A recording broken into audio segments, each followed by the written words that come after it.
세상의 모든 축구 이야기 풋볼 살롱입니다. 오늘은 축구 승무패 54회차 프리미어리그 프리메라리가 14경기 독식 분석 및 최종픽 공유로 인사를 드립니다.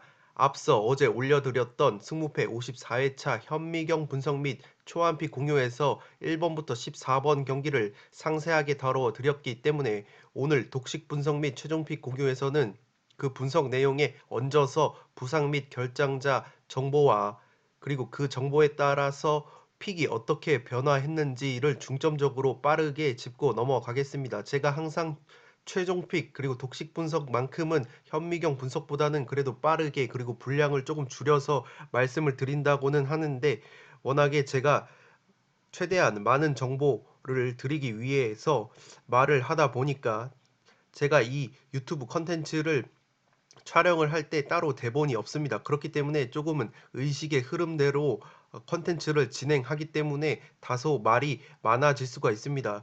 아무래도 구독자 여러분들을 위해서 최대한 많은 정보를 드리기 위해서 그러는 것이니까 조금은 양해를 부탁드리고 어쨌든 오늘 독식 분석 및 최종픽 공유는 최대한 빠르게 진행을 하는 것으로 하고 제가 항상 말씀드리듯이 배트맨 온라인 사이트가 최근 리뉴얼 이후에 불안한 모습을 보였습니다. 최근에는 그래도 개선이 많이 됐는데 어쨌든 풋볼살롱 구독자 여러분들께서는 미리미리 예치금을 아이디에 넣어 두시고 온라인으로 구매를 하시는 분들은 판매 마감 최소 1시간 전에는 미리미리 구매를 하셔야 막판에 구매자가 몰려서 접속조차 제대로 되지 않고 제대로 되지 않는 현상이 있었습니다. 그렇기 때문에 애써 구성하신 픽을 사보지도 못하고 날려버리시는 그러한 불상사는 피해 주시기 바랍니다.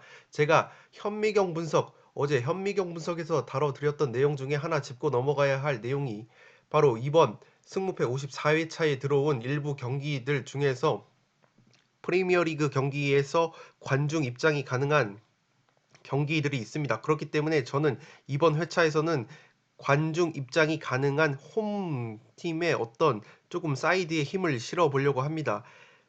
어제 말씀드린 것은 영국 내에서도 지금 코로나19가 다 심한 것이 아니겠죠. 지역마다 편차가 있는데 그 코로나19의 어떤 심하기에 따라서 티어 1, 2, 3, 1단계, 2단계, 3단계로 영국 정부가 나눠서 스포츠 이벤트에 대한 관중 입장을 허용을 했습니다. 프리미어리그 같은 경우에는 지금 티어 2, 티어 3 이렇게 2단계, 3단계 지역이 나눠져 있는데 이 2단계 지역에는 관중이 2,000명이 입장이 가능합니다. 한 번 더 짚어드리면 런던 지역이죠. 아스날, 첼시, 팰리스, 토트넘, 웨스트햄, 풀럼이 속한 이 런던 지역이 2,000명의 관중이 입장이 가능하고 리버풀과 에버튼이 속해 있는 이 머지사이드 지역도 2,000명의 관중이 입장이 가능합니다. 브라이튼과 사우스햄튼도 2,000명의 관중이 입장이 가능하고 지금 3단계로 분류된 그러니까 코로나19가 조금은 심하다고 분류가 된 이 3단계 지역 같은 경우에는 아직까지 관중 입장이 허용이 되지 않습니다.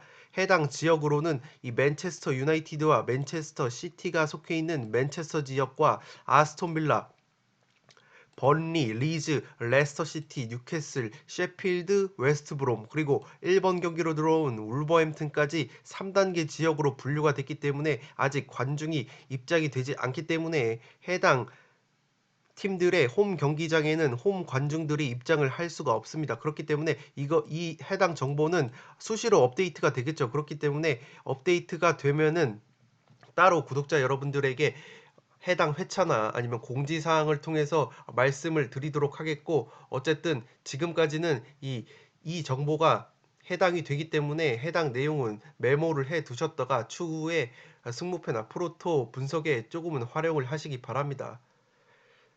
네, 그리고 제가 오늘 오전에 취합한 기사 내용인데 해당 기사 내용은 이 스페인 언론 아스에서 제가 발췌를 했습니다. 오늘 오전에 취합한 내용인데 레알 소시에다드의 어떤 공격의 핵이라고 볼 수 있는 이 다비드 실바 선수와 오야르사발 선수가 지난 나폴리전에서 부상으로 결장을 했죠. 그렇기 때문에 이 소시에다드가 에이바르와 맞붙게 되는데 이 에이바르가 공격력은 좋지 않지만 굉장히 짠물 수비라고 말씀을 드렸습니다. 에이바르가 라리가 최소 실점 공동 3위를 달릴 정도로 특히 원정에서 최근 워낙에 좋은 모습을 보여주고 있기 때문에 최근에 소시에다드가 유로파 리그를 병행을 하면서 조금은 무승부가 많은 흐름을 보여주고 있기 때문에 제가 에이바르전에서도 굉장히 조금 고전을 의외로 할 수 있다고 말씀을 드렸는데 이 다비드 실바 선수가 지금 에이바르전을 앞두고 훈련은 소화를 했습니다. 그렇기 때문에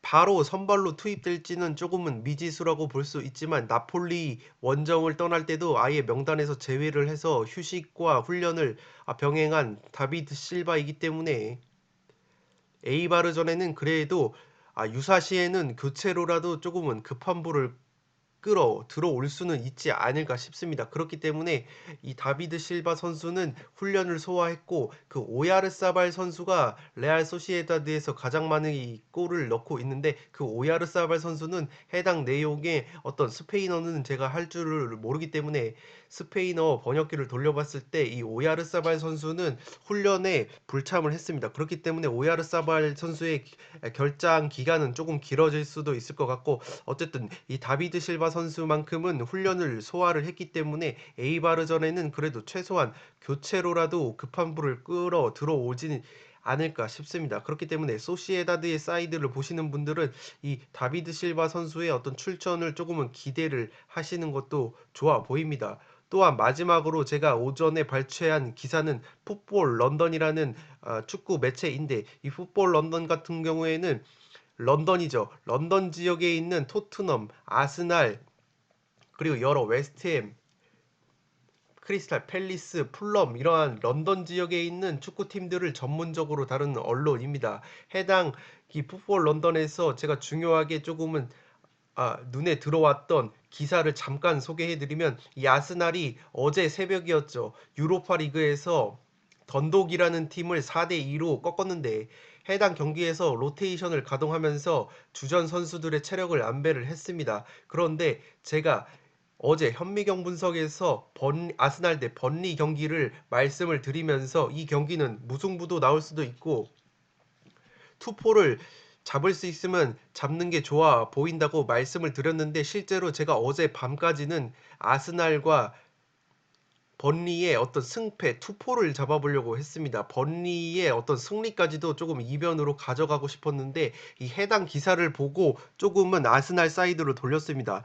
해당 내용을 잠깐 소개를 해드리면 이 미켈 아르테타 아스날 감독이 최근에 문제가 됐던 것이 제가 현미경 분석에서도 말씀을 드렸는데 아스날이 이 좌우 측면, 특히나 왼쪽 측면에서 크로스를 너무나 많이 올리는데 이 크로스의 퀄리티는 괜찮은데 정작 최전방에서 그 크로스를 머리 뚝배기로 해결을 해야 할 그러한 제공권이 좋지 못하기 때문에 이 좋은 크로스가 측면에서 올라와도 최전방에서 해결을 하지 못하는 그러한 양상이 나왔습니다. 특히 이 토트넘전에서 무려 44개의 크로스를 올렸는데 골은 한 골도 넣지 못했죠. 그런데 이 아르테타 감독이 이 던독전에는 의도적으로 크로스를 굉장히 많이 줄였다고 합니다.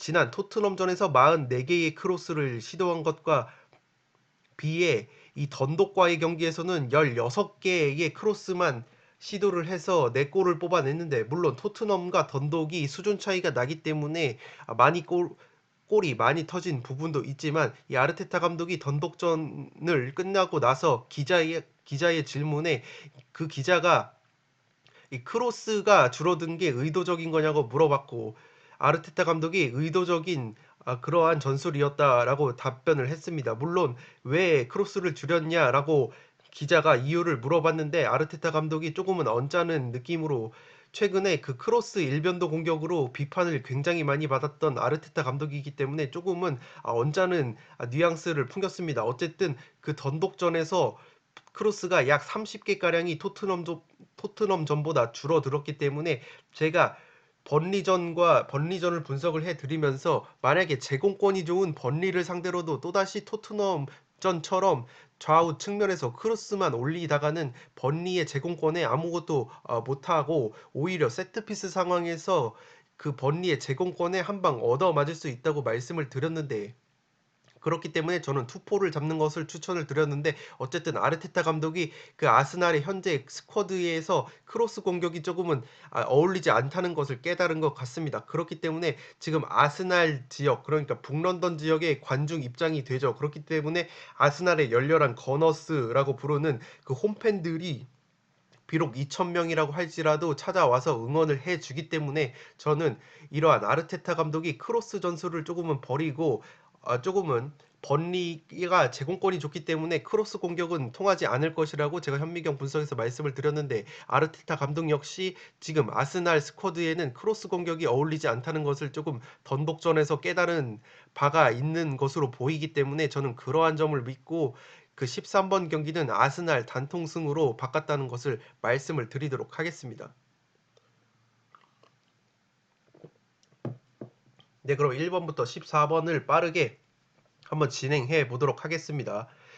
풋볼살롱 같은 경우에는 최근에 2월이 승무패가 많이 됐었기 때문에 온라인부터 오프라인까지 풀 베팅을 많이 했습니다. 그렇기 때문에 이번에는 항상 그래왔듯 32,000원 온라인 한도 내에서 32,000원으로 최종픽을 한번 구성을 해봤습니다. 1번 울버햄튼과 빌라의 경기는 초안픽과 마찬가지로 승패 투포를 잡도록 하겠고 이 자세한 분석 내용은 현미경 분석 제가 지금 화면 위로 올라가는 이 링크를 걸어 드리도록 하겠습니다. 그렇기 때문에 이 울버햄튼과 빌라의 어떤 상세한 분석을 아직 보지 못하신 분들은 현미경 분석을 먼저 시청을 하시고 이 최종픽으로 돌아오셔서 최종픽을 확인하시기 바랍니다. 저는 초안픽과 마찬가지로 이 1번 경기는 승패 투포를 잡아보려고 하고 이 울버햄튼이 아스톤 빌라를 상대로 홈에서는 최근에 굉장히 좋은 모습을 보여왔습니다. 물론 이 아스톤 빌라가 올 시즌에 선수들을 많이 영입을 하면서 전력을 강화한 측면이 있기 때문에 이 상대 전적 같은 경우에는 그렇게 의미가 없을 수도 있지만 이 울버햄튼이 지금 최전방 스트라이커인 히메네즈 선수가 머리 부상으로 빠지면서 이 최전방에서 골 결정력 문제가 조금은 있습니다. 지난 리버풀전에서도 슈팅 9개를 때렸는데 한 골도 넣지 못했고 리버풀은 슈팅 12개로 4골을 뽑아냈는데 울버햄튼은 슈팅을 9개나 때렸지만 한 골도 넣지 못하는 골 결정력이 아무래도 이 히메네즈 선수가 없기 때문에 골 결정력 부재가 조금은 있을 수 있을 것 같고 올 시즌에 4패를 당했는데 이 울버햄튼이 4패를 당한 팀들이 바로 맨시티, 웨스트햄, 레스터시티, 리버풀에게 당했습니다. 해당 팀의 공통점이라고 보시면 공격에서 수비, 수비에서 공격으로 전환되는 그런 트랜지션이 굉장히 빠르고 역습이 굉장히 강한 팀인데 울버햄튼도 일단은 수비를 탄탄히 하고 역습을 치는 팀이기 때문에 자신들이 역습을 감행했을 때 그 역습이 효과가 없다면 혹은 슈팅으로 마무리 짓지 못하면 오히려 재역습을 당하는 그러한 경향이 있습니다. 반대로 아스톤 빌라 역시 역습도 상당히 강한 팀인데 문제는 이 아스톤 빌라 역시 굉장히 점유율을 쥐면서 조금은 수비 뒷공간을 많이 노출하는 양상이 있습니다. 브라이튼과 아스톤 빌라와의 대결에서 브라이튼이 2대1로 승리를 거뒀었죠. 그 경기를 보신 분들은 알겠지만 이 아스톤 빌라가 굉장히 공격력도 좋지만 반대로 수비 뒷공간이 굉장히 많이 열리는 팀입니다. 그렇기 때문에 이 울버햄튼이 히메네즈 선수가 없어도 최전방에 최근에 네투와 포덴세 그리고 우리가 잘 아는 근육질의 아주 다부진 빠른 스피드를 자랑하는 아다마 트라우레까지 이 쓰리톱이 충분히 아스톤 빌라의 뒷공간을 효율적으로 공략할 수 있는 양상이 나올 것이기 때문에 저는 이 경기는 승패 투포를 한번 잡아보도록 하겠습니다. 아스톤 빌라가 올 시즌 무승부가 없는 흐름인데 이쯤 되면은 무승부를 한번은 조금은 잡을 수도 있을 것 같아서 조금은 빵꾸가 뚫릴 것 같은 그런 불안감이 있지만 기본적으로 저는 그래도 아스톤 빌라가 뉴캐슬전이 취소가 됐었죠. 코로나19 집단 발병으로 뉴캐슬전이 취소가 됐기 때문에 일주일가량을 더 휴식을 취했기 때문에 그러한 부분은 이 아스톤 빌라가 조금은 유리한 경기를 하지 않을까 싶고 더욱이 아스톤 빌라가 원정에서 훨씬 더 좋은 모습을 보여주고 있다는 점에서 아스톤 빌라 사이드가 조금은 보이고 투포를 잡는다면 저는 승패 투포를 한번 잡아보겠습니다. 취향껏 무승부를 조금은 받쳐보시는 것도 지금까지 아스톤 빌라가 단 한 차례에도 무승부를 거두지 못했기 때문에 그러한 부분은 투포를 잡으실 경우에는 무승부를 한번 가보시는 것도 괜찮지 않을까 싶습니다. 양 팀의 어떤 부상 선수로는 주요 부상 선수로는 히메네즈 선수, 울버햄튼에는 히메네즈, 그리고 빌라에는 첼시에서 임대로 데려온 로스 바클리 정도만 주전급 부상이라고 보시면 되겠습니다.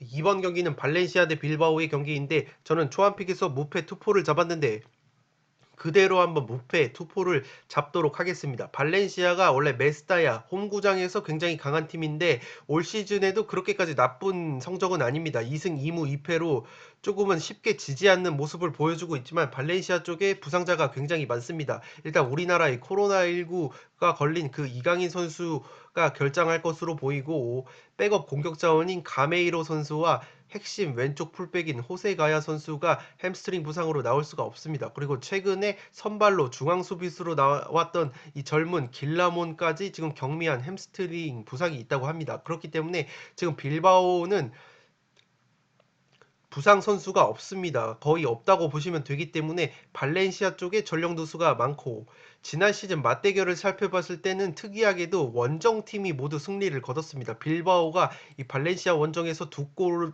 넣으면서 2대 0으로 승리를 거뒀었는데 당시에 이 빌바오의 라울 가르시아 선수가 혼자서 두 골을 넣으면서 좋은 기억이 있습니다. 이 라울 가르시아 선수가 올 시즌에는 조금은 저조한 득점포를 가동을 하고 있는데 지난 시즌 멀티골에 좋은 기억이 있었던 이 발렌시아 원정에서 조금은 좋은 추억을 떠올리면서 발끝 감각을 조금은 살려본다면 충분히 빌바오 사이드가 유리한 경기를 할 수 있지 않을까 싶습니다. 또한 빌바오 같은 경우에는 직전 경기에서 이 주전 센터백, 주전 중앙 수비수인 이니고 마르티네즈 선수가 경고 누적 징계로 뛰지 못했는데 이 마르티네즈 선수가 복귀를 할 수 있기 때문에 수비 이력도 조금은 강화가 됐습니다. 빌바오 같은 경우에는 올 시즌에 원정에서 굉장히 안 좋습니다. 지난 시즌도 원정에서 좋지 않았는데 이상하게 원정만 가면은 원정 고자다운 모습을 보여주는 빌바오이기 때문에 이 경기는 기본적으로는 저는 무승부가 베이스라고 보여집니다. 발렌시아 역시 최근에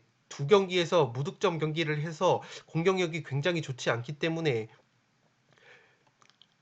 발렌시아가 골을 만들어내는 데 있어서 핵심 이런 자원들이 대거 빠지는 발렌시아이기 때문에 제 아무리 발렌시아가 홈에서 강한 팀이라고 할지라도 오픈 플레이 상황에서 조금은 골을 만들어내는데 애를 먹지 않을까 싶습니다. 또한 이 빌바오라는 팀이 제공권과 세트피스 공격이 조금은 강한 팀인데 물론 발렌시아 역시 이 세트피스 상황에서 4골이나 넣었지만 실점 또한 3골이나 있기 때문에 저는 빌바오가 그래도 홈에서 올 시즌에는 굉장히 3승 2패, 3승이나 거두면서 이 빌바오가 헤타페와 비슷하게 그리고 레알 마드리드와 비슷하게 조금은 전방 압박을 즐기는 팀입니다. 그렇기 때문에 이 전반 초중반에 빌바오가 거센 전방 압박으로 주도권을 쥐면서 선제골을 넣는다면 충분히 이 발렌시아 원정에서도 지난 시즌 2대 0으로 승리를 거뒀던 좋은 기억이 있기 때문에 빌바오 특유의 전방 압박이 살아난다면 발렌시아가 지금 화력이 조금은 약해진 면이 있기 때문에 충분히 원정에서도 좋은 결과를 기대할 수 있지 않을까 싶습니다. 따라서 저는 이번 경기는 무승부가 베이스일 것 같고 그래도 빌바오 쪽이 오픈 플레이 상황에서 공격 작업이 조금 더 원활하게 이루어진다고 개인적으로 판단을 하기 때문에 이 투포를 바친다면 그래도 빌바오 사이드이지 않을까 싶습니다. 다만 발렌시아가 그래도 홈에서는 레알 마드리드를 꺾었을 만큼 홈에서만큼은 쉽게 지지 않는 경기를 한다는 점에서 화력 약화가 있을지라도 충분히 승점 1점짜리 무승부 경기를 할 수 있지 않을까 생각이 되기 때문에 이 초안픽과 마찬가지로 무패 투폴로 한번 가보도록 하겠습니다.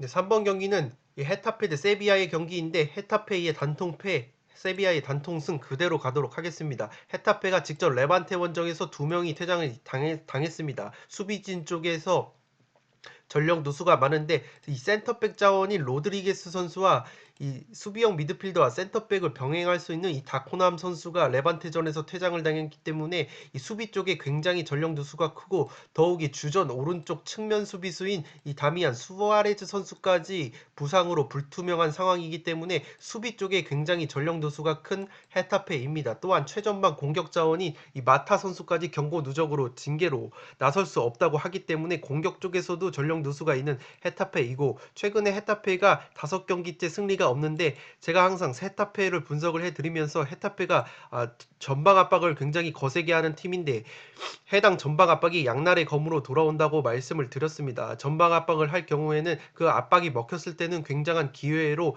다가오지만, 그 압박이 풀려버렸을 때는 수비 뒷공간을 너무나도 많이 노출을 하기 때문에 이 헤타페가 전반, 초중반 그리고 후반 막판에 실점이 많은 팀인데, 전반, 초중반 같은 경우에는 굉장히 쌩쌩한 체력으로 조금은 신이 나서 압박을 하다가, 지난 레반테전에서도 이른 시간 뒷공간이 열리면서 역습 한 방으로 골을 먹고 그 과정에서 퇴장을 당하기도 했는데, 그러한 뒷공간이 노출이 되는데, 이 세비야라는 어떤 다부진 팀을 상대로 세비야가 역습이 나쁜 팀이 아니죠.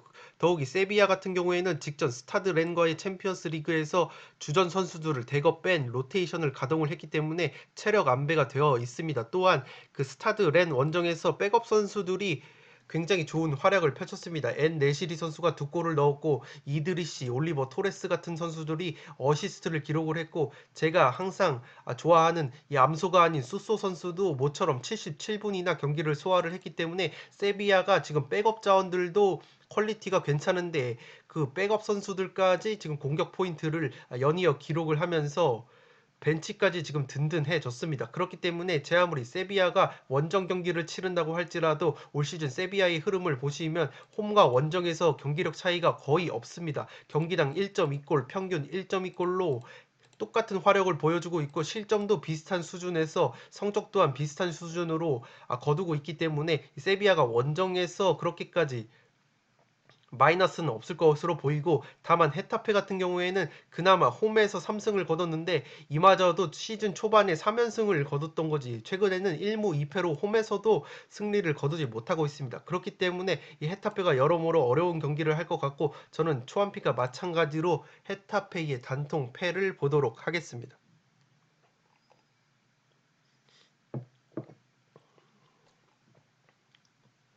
네, 4번 경기는 맨유 대 맨시티의 경기인데, 저는 초안픽에서는 무패를 갔는데, 이 최종픽에서는 맨유의 그래도 승을 보려고 합니다. 이 맨유가 항상 믿으면 부러지고 버리면 잘하는 그러한 습성이 있기 때문에, 지난 챔피언스리그 라이프치히전에서 저는 맨유 사이드를 봤는데 뒤통수를 맞았습니다. 그렇기 때문에 지금은 맨유는 버려야겠다라는 그러한 타이밍인데, 귀신같이 또 버릴 타이밍에 버리면 귀신같이 잘하는 게 맨유이기 때문에 그러한 징크스도 있고, 그러한 징크스는 재미 요소이고, 제가 그래도 맨유의 승을 한번 받쳐보려고 하는 것은, 일단은 맨체스터 지역은 제가 앞서 말씀드렸던 것처럼 홈팬들이 입장을 하지 못합니다.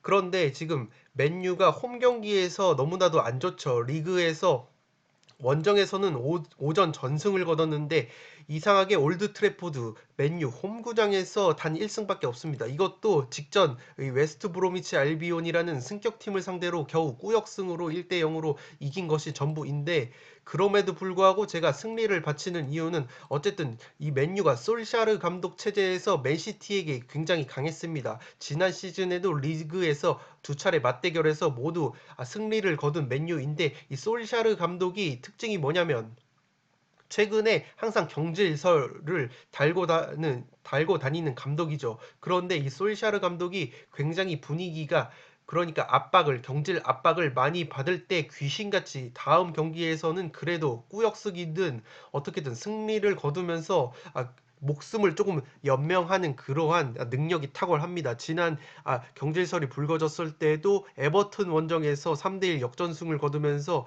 귀신같이 경질서를 조금 일축을 시킨 경험도 있고, 지난 시즌부터 이 펩 과르디올라 감독의 맨시티를 상대로는 굉장히 강한 모습을 보였던 이 솔샤르 감독이기 때문에 맨유 특유의 어떤 선수비 후 역습 전술을 통해서 이번에도 맨시티를 한번 잡아보지 않을까 싶습니다. 그렇기 때문에 이 솔샤르 감독의 생존 DNA를 저는 조금은 믿어보고 싶고, 다만 맨유 쪽의 공격진에 지금 카바니 선수와 이 마시알 선수가 부상으로 불투명합니다.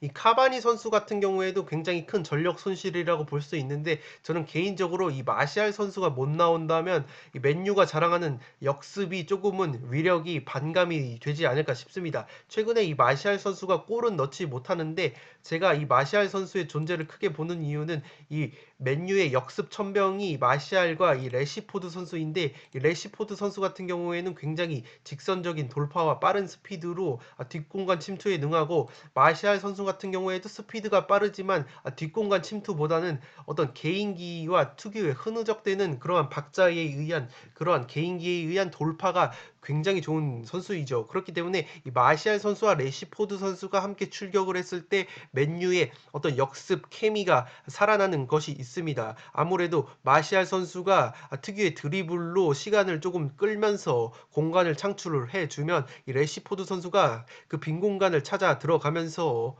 골로 연결되는, 실제로 지난 시즌에 굉장히 좋은 호흡을 보여줬던 두 선수이기 때문에, 저는 이 마시알 선수가 직접 골을 넣지는 못하더라도 이 선수가 들어옴으로써 이 레시포드의 역습 능력도 조금은 살아난다고 보기 때문에, 만약에 이 마시알 선수가 나오지 못한다면 맨유가 맨시티를 잡았을 때도 항상 역습을 통해서 잡아냈는데, 그 맨유 특유의 역습이 조금은 제동이 걸리지 않을까 싶습니다. 최근에 이 레시포드가 마시알과 함께 뛰었을 때 6골이나 넣었습니다. 웨스트햄, 바샥쉐이르, PSG, 라이프치히전에서 마시알과 호흡을 맞췄을 때 레시포드가 무려 6골이나 넣었기 때문에, 제가 말씀드렸던 것을 조금은 뒷받침할 수 있는 데이터라고 생각이 되고, 그럼에도 불구하고 그렇다면 맨유의 화력이 떨어지기 때문에, 저는 처음에 그래도 무승부를 잡으려고 했는데, 이 전통적으로 맨체스터 더비라는 것이 무승부가 거의 없었습니다. 최근에 이 9경기를 따져봤을 때 무승부가 단 한 차례도 없었고, 이 35경기로 확대를 해봤을 때도 무승부는 단 3차례밖에 없었을 정도로 굉장히 치열한 매치가 펼쳐지는 것이 이 맨체스터 더비이기 때문에, 저는 이 승패를 한번 갈라보도록 하겠고, 이 맨시티 같은 경우에는 지금 아구에로 선수가 지난 마르세유전에서 이 복귀는 했지만, 과르디올라 감독의 인터뷰에 따르면은 맨체스터 유나이티드 전에 나설 만한 몸 상태가 아니라고 합니다. 그렇기 때문에 야구에로 선수가 못 나올 경우에는 제주스 선수가 나올 것 같고, 이 맨시티에서 공격을 조금 책임져 줘야 할 이 스털링 선수가 맨유를 상대로 굉장히 안 좋았습니다. 지금 맨유 상대로 20경기에서 무득점이라고 하는데, 그렇기 때문에 저는 취향껏 이 경기 같은 경우에는 이 무승부를 한번 받쳐보는 것도 굉장히 괜찮을 것 같습니다. 지금 제가 말씀을 드리면서도 다시 무승부로 바꿀까 이런 마음도 조금은 가슴 깊이 모락모락 피어나는 것이, 지금 맨시티가 올 시즌에 이상하게 무승부가 조금 많습니다. 원정에서 2차례나 무승부를 거뒀고, 홈에서는 1무승부가 있기 때문에 왠지 무승부까지도 충분히 나올 수 있는 경기라고 보여지기 때문에, 저는 그래도 일단은 맨체스터 더비가 전통적으로 승패가 갈려왔다는 점과 이 솔샤르 감독의 어떤 귀신 같은 생존 본능에 의한 맞춤 전술, 그리고 맨유 특유의 그래도 레시포드라는 선수가 있기 때문에, 제 아무리 마시알 선수가 나오지 못한다고 하더라도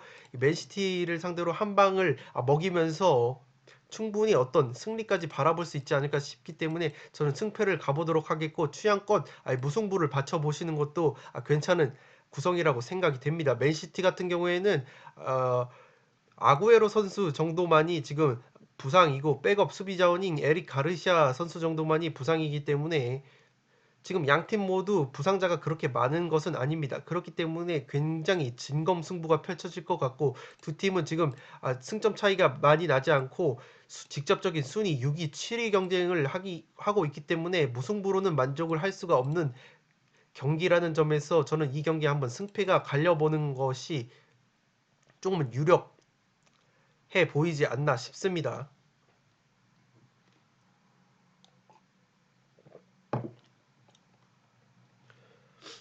네, 5번 경기는 우에스카 대 알라베스의 경기인데 저는 초안피가 마찬가지로 이 알라베스 사이드를 보도록 하겠습니다. 알라베스의 승리를 보는 이유는 우에스카가 어쨌든 직전 그라나다 원정에서 3대3 무승부를 거뒀을 만큼 3골이나 넣으면서 굉장히 나쁘지 않은 경기를 보여줬지만 올 시즌 승리가 없어서 무에스카라고 제가 별명을 지었는데, 이 무에스카가 득점력이 그렇게 좋은 팀은 아닙니다. 홈과 원정으로 따져봤을 때 특히 홈에서 평균 한 골도 내지 못하는 빈공을 보여주는 팀이기 때문에 이 알라베스가 최근에 굉장히 좋은 흐름입니다. 알라베스가 최근 5경기에서 패배가 없는 흐름이고, 직전에는 소시에다드와의 홈 경기에서 0대0 무승부를 거뒀고, 최근에는 레알 마드리드를 꺾었을 만큼 굉장히 좋은 경기력을 보여주고 있는데, 제가 이 알라베스 사이드를 보는 이유는 우에스카가 약점이 조금 많습니다. 일단은 이 위험 지역에서 파울이 굉장히 많고 롱볼 축구에 조금 약한 모습을 보인다고 합니다. 또한 세트피스 수비가 굉장히 약한데, 이 세트피스로만 올 시즌 5골을 허용했는데, 이 알라베스가 이 이러한 부분, 제가 방금 말씀을 드렸던 약점이라고 말씀을 드렸던 부분에서 굉장히 강점이 많습니다.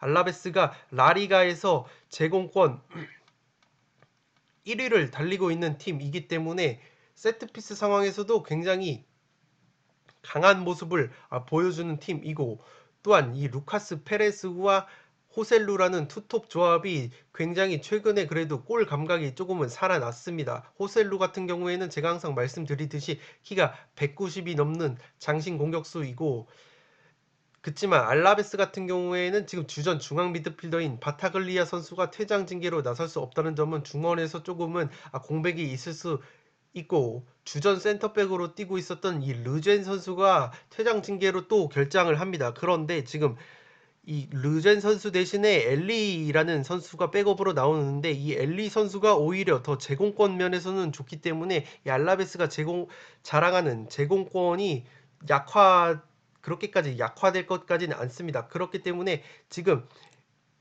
세트피스 상황에서도 조금 강점이 있는 이 알라베스가 이 제공권도 굉장히 좋은 팀이기 때문에, 이 우에스카가 만약에 위험 지역에서 파울을 할 경우에는 프리킥 세트피스 한 방으로 알라베스에게 충분히 골을 허용하면서 패배를 당하지 않을까 싶습니다. 또한 이 알라베스 같은 경우에는 원정과 홈을 비교를 해봤을 때 원정에서 좀 더 좋은 경기를 펼치는 팀이기 때문에 충분히 원정에서도 우에스카를 상대로 최근에 루카스 페레즈와 호셀루가 각각 득점 감각을 끌어올리고 있다는 점에서 충분히 승리까지 노려볼 만한 경기이지 않을까 싶습니다.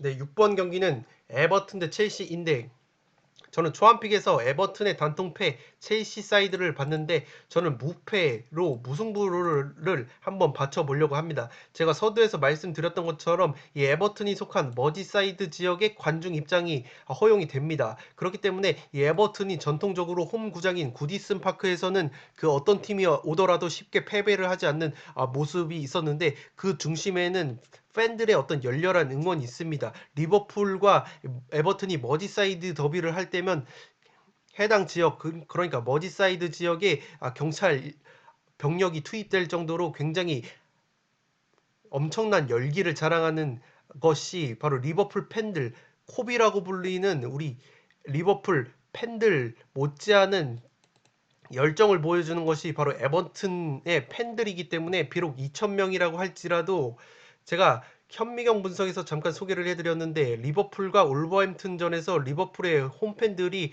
경기장에 입장을 했는데 리버풀이 4대 0으로 승리를 거뒀고, 그 울버햄튼의 미드필더인 덴동코 선수의 인터뷰에 따르면 리버풀의 팬들이 2,000명이 들어왔는데 자기는 2만 명, 15,000명 정도 되는 그러한 정도의 함성을 느꼈다고 합니다. 그렇기 때문에 오히려 그 2,000명이라는 팬들이 굉장한 효율을 발휘할 수가 있을 것으로 보입니다. 우리나라 K리그 경기를 조금 보신 분들은 알겠지만 올 시즌에 관중이 입장이 조금이 됐죠. 그런데 오히려 소수의 관중들이 입장을 하니까 오히려 관중석에서 말씀을 하시는 그러한 욕설 같은 것들이 굉장히 적나라하게 들리는 효과가 있었습니다. 그렇기 때문에 저는 이 2,000명의 에버튼 팬들이 만들어내는 그 극한의 효율성과 어떤 열정이 이 첼시전에서 에버튼 선수들을 조금은 독려하는데 효과가 있지 않을까 싶습니다. 이 에버튼이 그래도 제가 원래는 승패를 한번 갈라보려고 했지만 이 승패까지는 힘들어 보이는 것이 에버튼이 지금 왼쪽 측면 리카디뉴라는 왼쪽 풀백이 부상으로 아웃이 되면서 지금 왼쪽 측면 공격이 제대로 이루어지지 않고 있습니다. 리카디뉴 선수가 올려주는 양질의 크로스가 이 칼버트 루인이라는 어떤 득점 선두를 달리고 있는 손흥민 선수를 한 골 차로 앞서면서 선두를 달리고 있는 이 칼버트 루인 선수의 뚝배기로 전달이 될 때 이 에버튼의 어떤 공격이 살아나는데 일단 디뉴 선수가 없기 때문에 이 크로스가 실종이 됐고 이 왼쪽 측면 공격이 제대로 이루어지지 않기 때문에 최전방의 히샬리송 선수가 이중고를 겪고 있습니다. 원래는 디뉴 선수가 있을 때 측면 공격을 맡기고 자신은 2선 중앙까지 내려와서 칼버트 르인을 향하는 어떤 공격의 연결고리 역할까지 수행을 해줄 수가 있었는데 이 디뉴 선수가 나오지 못하기 때문에 측면 공격까지 하고 또 측면 공격뿐만 아니라 2선 중앙까지 내려와서 연결고리 역할까지 해야 하는 그러한 히샬리송 선수의 위력까지도 조금은 연쇄적으로 떨어지는 부분이 있다고 말씀을 드렸기 때문에 에버튼의 공격 작업이 그렇게까지 원활하게 이루어지진 않을 것 같습니다. 그렇기 때문에 저는 최대한 에버튼 사이드를 본다고 하더라도 승리보다는 최대 무승부를 거둘 것 같고 첼시가 원정에서 최근에 무승부가 조금 있었습니다. 2무가 있고 올 시즌에 토탈 4무가 있는데 그만큼 첼시가 이기지는 못하더라도 지지 않는 경기를 펼치면서 상위권을 기록을 하고 있습니다. 그 중심에는 티아고 실바 그리고 커트 주마 그리고 맨디 골키퍼가 이루는 그 수비 라인이 어떤 무실점 경기를 많이 하면서 수비를 바탕으로 지지 않는 경기를 펼치는데 어쨌든 이 에버튼 역시 굉장히 제공권이 좋은 팀입니다. 수비수 마이클 킨과 칼버트 루인이 뚝배기가 굉장히 좋은데 이 첼시에는 그래도 커트 주마라는 아주 제공권이 좋은 선수가 있습니다. 커트 주마 선수 같은 경우에는 제 기억으로는 지금 코너킥 세트피스 상황에서만 헤딩으로 3골 이상 4골 정도를 넣고 있을 만큼 제공권이 프리미어리그 톱 클래스이기 때문에 이 커트 주마가 그래도 칼버트 루인과 마이클 킨을 상대로도 어느 정도 제공권이 제어가 될 것으로 보이기 때문에 첼시가 최근에 이 수비력도 살아났고 공격력도 올리비에 지루 선수부터 굉장히 다재다능한 이선들이죠. 지금 지에으 선수와 오도이 선수는 부상으로 빠지는 것이 조금 아쉽지만 그래도 첼시의 이선에는 메이슨 마운트, 하베르츠 그러한 선수들이 그리고 티모 베르너까지 있기 때문에 충분히 에버튼이 지금 굉장히 최근에 안 좋은 흐름과 불안한 수비력을 보여주는 이 에버튼을 상대로도 좋은 경기를 펼칠 수 있을 것이라고 보이기 때문에 기본적으로는 첼시 사이드가 조금은 유력해 보이고 그렇지만 에버튼 팬들의 열렬한 팬들의 응원을 받으면 충분히 에버튼이 무승부까지는 잡아볼 수 있지 않을까 싶습니다. 그래서 저는 이번 6번 경기는 초안픽과는 조금 다르게 무패 투포를 한번 잡아보도록 하겠습니다.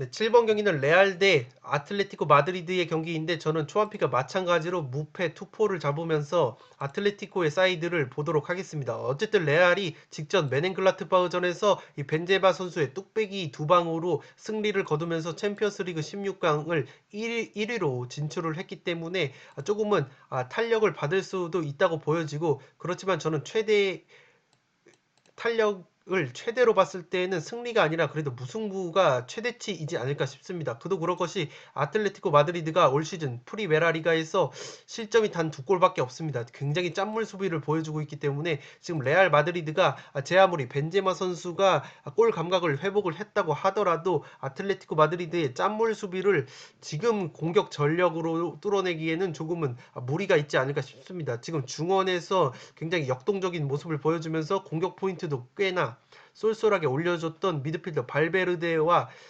최근 부상에서 복귀를 해서 골맛을 조금은 보고 있었던 이 에당 아자르 선수까지 부상으로 이탈을 한 상황이고, 이 요비치 백업 공격수 요비치와 마리아노까지 지금 불투명한 상황이기 때문에 이 지금 마드리드의 공격 화력으로는 이 조직력이 갖춰진 아틀레티코의 수비를 조금은 뚫어내는데 한계가 있을 것 같고, 반대로 아틀레티코 마드리드 같은 경우에는 최전방에 수아레즈 선수가 코로나19를 털고 돌아왔고, 그 옆에는 주앙 펠릭스라는 굉장한 플레이메이커까지 굉장히 좋은 모습을 보여주고 있기 때문에 충분히 탄탄한 수비를 바탕으로 해서 이 레알 마드리드의 뒷공간을 노리는 어떤 역습 한 방으로 충분히 한 골차, 두 골차 신승까지도 바라볼 수 있지 않을까 싶습니다. 레알 같은 경우가 최근에 조금 안 좋은 흐름을 보여줬던 것이, 지단 감독이 무리하게 전방 압박 전술을 가동을 하면서 약팀들에게도 허무하게 수비 뒷공간을 내주면서 패배를 하거나 무승부를 거두는 흐름이 있었습니다. 그렇기 때문에 이 레알 마드리드가 아틀레티코라는 수준급의 팀을 상대로 라인을 또 끌어올려서 압박을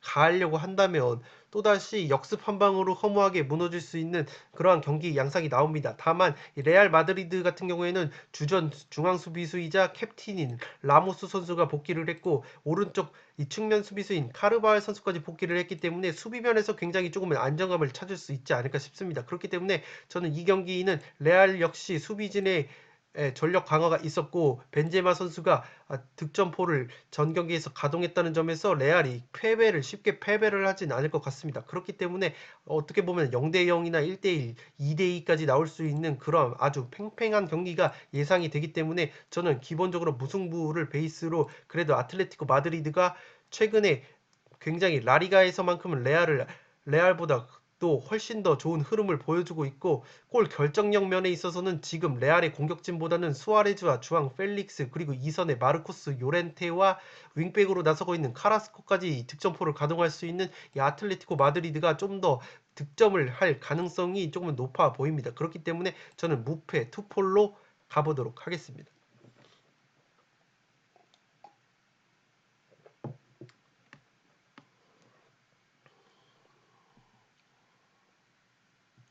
네, 8번 경기는 사우스햄튼 대 셰필드 유나이티드의 경기인데, 초안피가 마찬가지로 소튼의 단통 승을 가보도록 하겠습니다. 언젠가는 셰필드가 1승을 거둘 날이 오겠지만 이 사우스햄튼이 굉장히 최근에 분위기가 괜찮죠. 그렇기 때문에 지금 데니 잉스 선수까지 지난 브라이튼 원정에서 복귀를 했기 때문에 공격력도 한층 더 강화된 사우스햄튼이고, 이 사우스햄튼에는 지금 관중 입장이 가능하다고 말씀을 드렸습니다. 제가 이 사우스햄튼 지역에 관중이 입장이 가능하기 때문에 이 세인트 메리지 스타디움이 조금 해안가에 있는 경기장인데, 그 갈매기가 카메라에 잡히곤 합니다. 경기를 보시다가 갑자기 갈매기가 카메라를 가리는 그러한 현상도 있는 것이 이 사우스햄튼의 홈구장 세인트 메리지 스타디움인데, 어쨌든 그 세인트 메리지 스타디움에 오랜만에 사우스햄튼 팬들이 지금 2,000명의 팬들이 입장을 할 수가 있기 때문에, 사우스햄튼이 지금 굉장히 좋은 성적을 거두고 있기 때문에 아주 신이 나서 응원을 해주지 않을까 싶습니다. 그렇기 때문에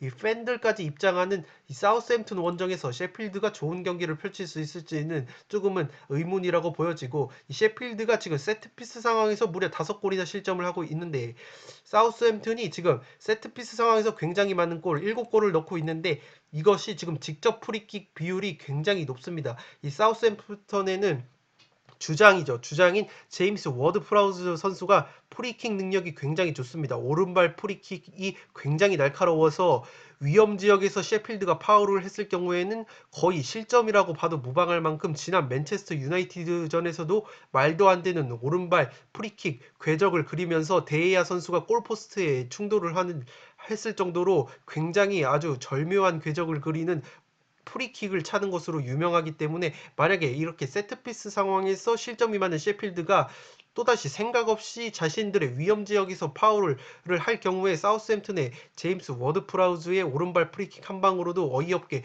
실점을 할 그림이 그려지기 때문에, 저는 사우스햄튼이 여러모로 유리한 경기를 할 것 같고, 더욱이 지금 사우스햄튼은 데니 잉스 선수까지 돌아오면서 주전급 부상이 없는 상황입니다. 반면에 셰필드 같은 경우에는 주전 왼쪽 수비 자원인 스티븐스 선수가 아웃이 됐고 수비와 미드필더를 오갈 수 있는 암파드와 공격 자원인 리스 무세까지 지금 불투명한 상황. 그리고 지난 시즌에 굉장히 좋은 모습을 보여줬던 센터백 오코넬까지 부상 중이기 때문에 세필드 쪽에 지금 전령 두수가 심한 상황에서 가뜩이나 리그 5골로 빈공인 이 셰필드가 팬들까지 들어오는, 그리고 주전급들도 다 들어오는 이 소튼을 상대로 좋은 경기를 펼칠 수 있을지는 의문입니다. 다만 셰필드가 그래도 최근에 이 5연패를 당했지만 그래도 아쉽게 패배하는 경기가 많았습니다. 특히 직전 레스터와의 홈 경기는 1대1로 잘 가다가 막판에 제이미 바디 선수에게 한 골을 얻어 맞으면서 아쉽게 패배를 해서 셰필드가 그래도 시즌 초반에 정말 안 좋았던 흐름에서는 조금은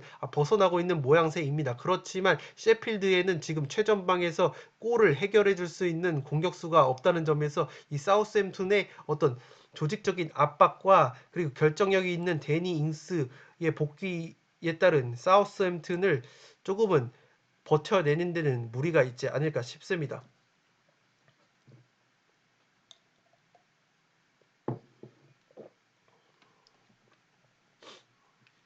네, 9번 경기는 소시에다드 대 에이바르의 경기인데 이 경기가 제 머리를 아프게 했지만 저는 초안피가 마찬가지로 단통 승리를 가보도록 하겠습니다. 폴더스가 부족하기 때문에 풋볼살롱 같은 경우에는 일단 최종픽 32,000원으로 구성을 한 다음 나머지 한도, 온라인 한도에서 제가 이렇게 투포를 찍고 싶었는데 투포를 찍지 못한 경기들을 위주로 조금은 보험픽을 구성하려고 합니다. 구독자 여러분들도 만약에 온라인 한도 기준으로 말씀을 드릴 때 5만 원이 있으면 48,000원짜리 올인보다는 제가 봤을 때는 8,000원짜리 세팅이 조금 효율성이 있기 때문에 그러한 보험픽도 구성을 해보시는 게 굉장히 적중에 도움이 됩니다. 그렇기 때문에 최종 픽에만 올인을 하는 그런 리스크는 감수하시지 마시고, 만약에 폴더수가 부족해서 찍지 못했던 것은 보험픽을 옆에 따로 구성을 하셔서 충분히 적중까지 노리는 그러한 융통성을 조금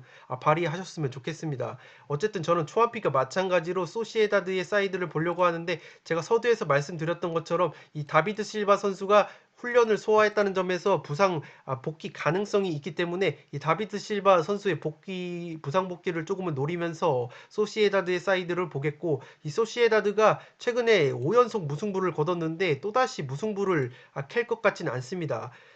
어쨌든 지금 오야르사발이라는 최다 득점자가 나오지 못한다는 상황에서 소시에다드가 활용 약화가 예상이 되지만 그래도 최전방의 백업 자원들의 퀄리티가 에이바르의 공격진보다는 훨씬 좋기 때문에 충분히 다비드 실바 선수만 돌아와도 공격 작업이 가능해질 것으로 보이고, 이 에이바르가 제가 계속 불안한 이유는 최소 실점 공동 3위라고 말씀을 드렸죠. 짠물 수비이고 더욱이 홈과 원정을 비교해 봤을 때 원정에서 무려 3승 1무 1패라는 굉장히 좋은 성적과 더불어서 평균 실점이 단 한 골도 되지 않는 짠물 수비를 보여주고 있습니다. 그렇기 때문에 이 에이바르를 무시를 할 수가 없을 것 같고, 저는 여유가 되신다면 이 무승부까지 받쳐보는 것을 추천을 드리는 것이 이 9번 경기입니다.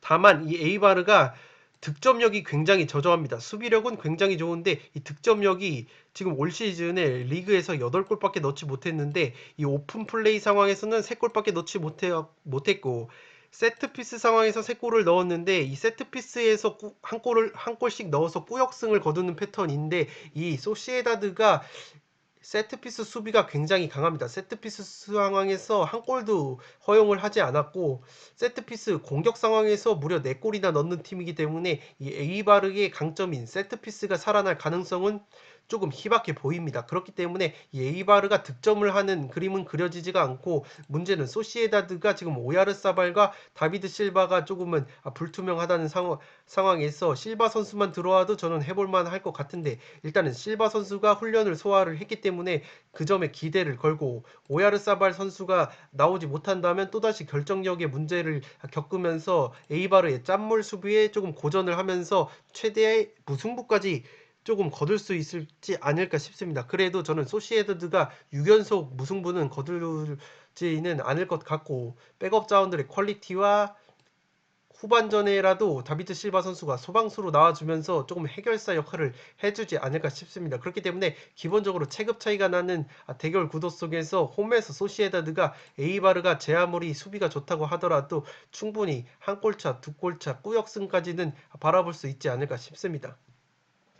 또한 소시에다드 같은 경우에는 주전 센터백인 엘루스톤도 선수가 갈비뼈 부상에서 돌아왔기 때문에 지금 수비가 조금 안정화가 됐고, 그래도 백업 자원인 윌리안 호세 선수가 지난 시즌에 백업으로 활약을 하면서 11골이나 넣었던 선수인데, 이 호세 선수가 모처럼 나폴리 원정에서 골맛을 봤고 맨유에서 뛰었던 그 야누자이 선수까지 나폴리전에서 굉장히 좋은 움직임을 보여줬기 때문에 지금 백업 공격 자원들도 어느 정도 감각을 회복했다는 점에서 이 오야르사발과 다비드 실바까지 나오지 못한다고 하더라도 백업 자원들이 그래도 한 골 정도는 홈에서 넣어줄 수 있지 않을까 싶습니다.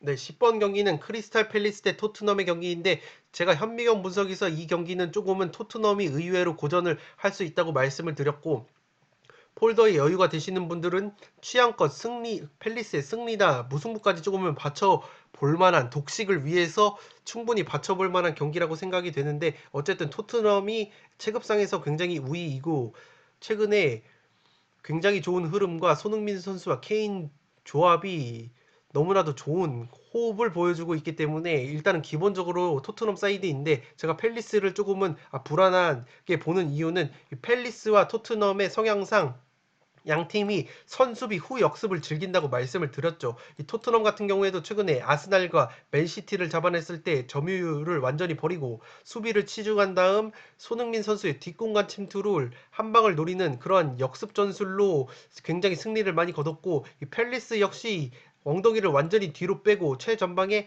아예우, 윌프리드 자아, 그리고 타운젠드라는 빠르고 개인기가 좋은 3인방을 앞세운 역습 한 방으로 승리를 노리는 팀이라고 말씀을 드렸는데, 그리고 역습의 조금 스타일이 다르다고 말씀을 드렸죠. 토트넘 같은 경우에는 손흥민 선수가 상대 수비수들을 바라보고 전방 쪽을 주시하면서 수비 뒷공간을 엄청난 속도로 파고드는 반면, 이 팰리스의 공격수들은 이 전방을, 상대 수비수들을 보고 전방을 주시하는 것이 아니라 자신들의 동료들, 그러니까 상대팀 수비수를 등지는 포지션을 일단 취한다고 말씀을 드렸습니다. 등을 진 상태에서 패스를 받은 뒤에 이 윌프리드 자아 선수, 그리고 아예우 선수 같이 개인기가 좋은 선수들이 등을 진 상황에서 개인기로 한두 명을 벗겨내고 그 다음에 개인기로 돌파를 해서 크로스를 올리거나 직접 마무리까지 하는, 조금은 토트넘과는 유형이 다른 역습이라고 말씀을 드렸습니다. 그렇기 때문에 이 토트넘이 기본적으로 강팀이기 때문에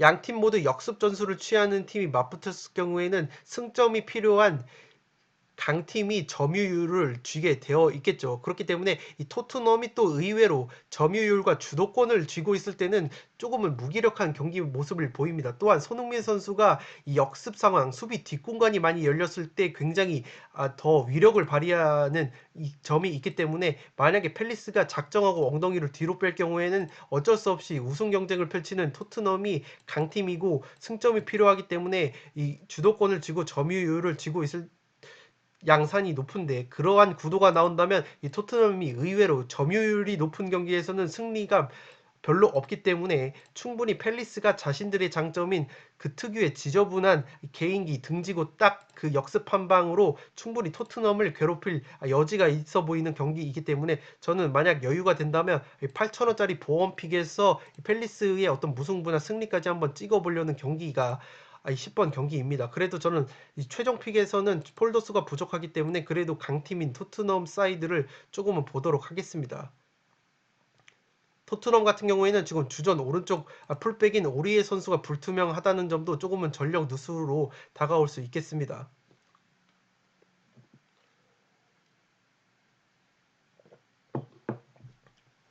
네, 11번 경기는 베티스 대 비아레알의 경기인데, 저는 초안픽과 마찬가지로 베티스의 단통 패를 보도록 하겠습니다.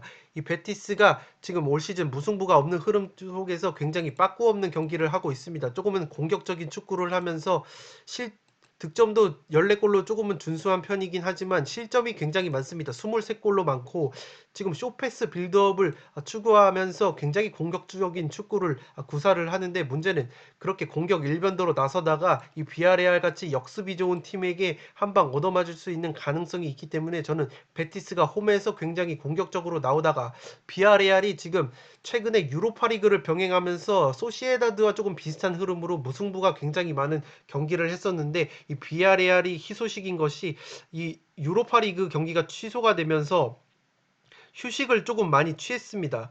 그렇기 때문에 이 비아레알이 체력적으로 조금 세이브를 한 부분이 있고, 그렇기 때문에 비아레알이 충분히 휴식을 취한 상황에서 이 무승부 흐름을 조금은 끊어낼 때가 되지 않을까 싶습니다. 또한 베티스 같은 경우에는 지금 4개의 어시스트를 기록하고 있는 이 카날레스 선수가 부상으로 아웃 중이기 때문에, 지금 직전 오사수나 원정에서는 카날레스가 없는 상황에서도 2골이나 넣으면서 승리를 거뒀지만, 기본적으로 오사수나와 비아레알의 체급 차이가 있기 때문에 이 비아레알을 상대로 이 카날레스의 부재는 베티스가 자랑하는 어떤 공격 축구를 구사하는데 굉장히 어려움이 있을 것 같고, 또한 베티스가 후반 막판 비아레알이 후반 막판에 골을 많이 실점을 하는 경향이 있는데, 베티스 베티스 같은 경우에도 지금 후반에 굉장히 많은 득점을 하고 있습니다. 그렇기 때문에 베티스 같은 경우에는 후반 막판에 조금은 공격을 노려볼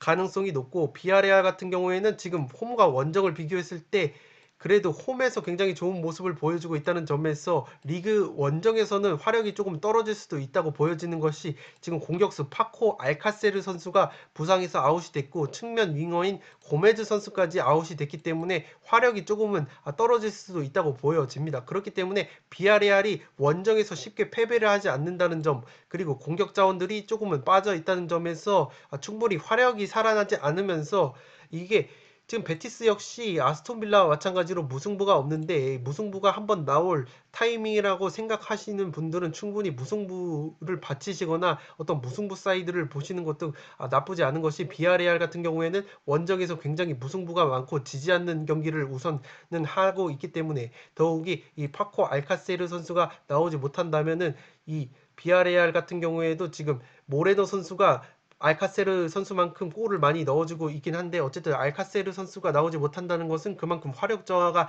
예상이 되기 때문에 취향껏 무승부까지도 조금 가져가 볼 만한 경기이지 않을까 싶습니다. 다만 저는 비아레알이 그래도 역습 한방, 우나이 에메리 감독 체제에서 아스날 감독을 했었던 그 에메리 감독 체제에서 굉장히 이 뒷공간을 많이 노출하는 팀들에게 역습 한방으로 재미를 많이 봐왔던 비아레알이기 때문에, 그러한 베티스가 홈구장에서 특유의 공격적인 축구를 구사하다가 이 비아레알의 퀄리티 있는 역습 한방으로 조금 덜미가 잡힐 것으로 보입니다.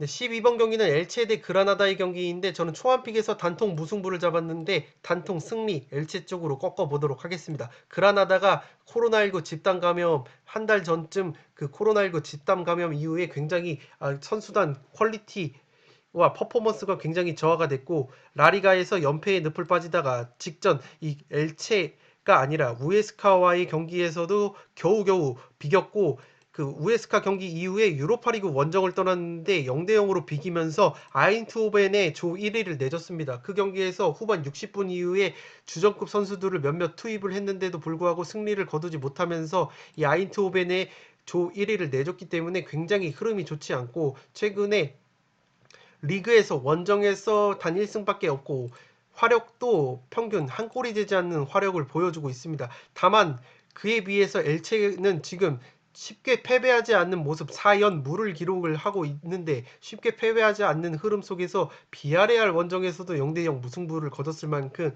굉장히 승격팀임에도 불구하고 조직력을 갖춘 모습을 보여주고 있습니다. 그렇기 때문에 저는 이 기본적으로 그라나다가 원정에서 굉장히 약하다는 점과 최근 선수단의 폼 저하와 더불어서 이 엘체가 굉장히 단단한 모습을 보여주기 때문에 이 무승부도 폴더가 있다면 바치고 싶은 경기이지만, 이 폴더에 여유가 없기 때문에 단통 무승부보다는 그래도 엘체가 지금, 제가 항상 엘체를 말씀드릴 때 이 좌우 측면에 피델과 호산 선수가 굉장히 측면 공격의 핵이라고 볼 수 있는데, 이 피델과 호산 선수가 최근에 서로 각각 타이밍이 어긋나게 부상을 당하면서 두 선수가 모두 나왔던 경기가 별로 없었습니다. 그렇기 때문에 그런데 지금 피델과 호산이 모두 출격이 가능하고 더욱이 지금 루카 보예 선수가 퇴장을 당했어서 징계로 한 경기를 못 나왔었는데 이 루카 보예 선수가 퇴장 징계에서 복귀를 했습니다. 그렇기 때문에 지금 보예, 피델, 호산이 제 기억으로는 엘체에서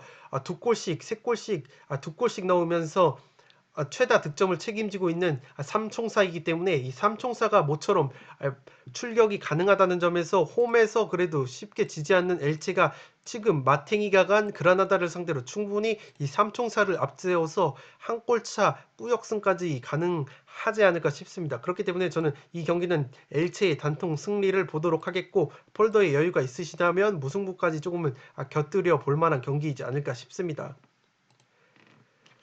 네, 13번 경기는 아스날 대 번리인데 제가 서두에서 그 아르테타 감독의 그 기자회견 내용을 잠깐 소개를 해드리면서 이 단통 승리 쪽으로 꺾는다고 말씀을 드렸습니다. 만약에 이 아스날이 제가 그 아르테타 감독이 크로스를 의도적으로 줄였다는 그 기사를 보지 않았으면은 저는 번리 쪽으로 승패 투포를 잡으면서 한번 이변픽을 노려보려고 했는데 그래도 아르테타 감독이 크로스 횟수를 의도적으로 줄인다고 말씀을 팬들에게 올렸기 때문에 이 번리전에서도 주전 선수들을 대거 투입을 하면서 크로스 일변도 공격을 벌이고 크로스로 나설 경우에는 번리가 제공권이 굉장히 좋기 때문에 제가 아스날을 버리려고 했던 이유가 만약에 또 번리를 상대로 크로스만 올리면 아무것도 못하고 오히려 세트피스 상황에서 한 골을 먹으면서 패배를 할 수도 있다는 그림을 그려봤는데 어쨌든 아르테타 감독이 크로스가 지금 스쿼드에 어울리지 않는다는 판단을 내린 것 같습니다. 그렇기 때문에 이 아스날의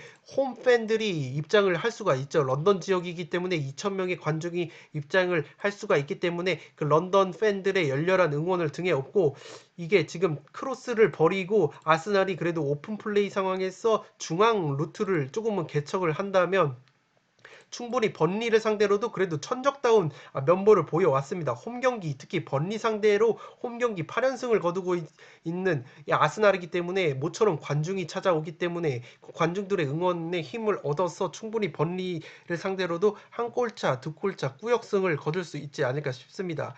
이 아스날 같은 경우에는 페페 선수가 퇴장 징계로 결정이 되고 수비수 다비드 루이스 선수가 불투명한 것 외에는 결장자가 없고 번리 같은 경우에는 홈 구장인 터프모어에서는 그래도 굉장히 다부진 모습을 보여주지만 어쨌든 전통적으로 원정만 가면 고자가 된다는 그러한 흐름이 있기 때문에 올 시즌 원정에서 무려 평균 2.4골이라는 특유의 수비력도 살아나지 않는 모습을 보여주고 있고 번리가 아스날 홈에만 가면 힘을 쓰지 못했다는 점 아스날이 아르테타 감독의 인터뷰에 따르면 크로스 전술을 의도적으로 조금은 이제는 크로스 횟수를 줄인다는 그러한 인터뷰를 했기 때문에 번리의 제공권이 조금 위력을 수비 상황에서 발휘할 가능성이 조금 떨어지고 아스날이 중앙 공격에 조금 집중을 한다면 홈팬들 앞에서 충분히 승리를 거둘 수 있지 않을까 싶습니다. 그렇기 때문에 저는 이 경기는 단통 승리 그대로 가보도록 하겠습니다. 번리 같은 경우에는 지난 에버튼전에서 이 왼발이 굉장히 좋은 브레이디 선수인데 왼발이 아니라 오른발로 중거리 슛 골을 넣었던 이 에버튼전에서 골을 넣었던 이 브레이디 선수와 측면 자원인 구두문드손 선수가 불투명하기 때문에 지금 2선 공격 쪽에 조금은 화력 약화가 예상이 됩니다. 그렇기 때문에 가뜩이나 지금 화력이 안 나오는 평균 0.6골이라는 빈공을 보여주는 번리가 이 아스날 홈에서 골을 넣는 것은 조금 힘들어 보이지 않을까 싶습니다. 14번 경기는 레스터 대 브라이튼의 경기인데 저는 초안픽에서 승패 투포를 잡았지만 폴더스 부족으로 인해서 이 레스터의 단통 승리를 가져가 보도록 하겠습니다. 제가 브라이튼의 이변픽을 2번 정도 연속으로 적중을 시켜서 브라이튼에 대한 어떤 자부심이 있는데 그럼에도 불구하고 이번에는 레스터의 단통 사이드가 조금은 맞는 것 같은 것이 브라이튼이 3백을 기반으로 좌우 윙백 이 솔리 마치 선수와 램프티 선수가 굉장히 공격적으로 특히 램프티 선수 같은 경우에는 페널티 박스 안까지 공격에 가담하는 유형이기 때문에 측면 뒷공간이 굉장히 많이 열리고 그 말인즉슨 지금 레스터 시티에는 역습 장인, 수비 뒷공간 장인인 제이미 바디 선수가 있기 때문에 그 제이미 바디 선수를 앞세운 역습 한 방에 충분히 브라이튼이 허무하게 무너질 가능성이 높아 보입니다. 더욱이 레스터시티 같은 경우에는 직접 유로파리그 홈 경기에서 로테이션을 돌리면서 바디 선수의 체력을 안배를 해줬기 때문에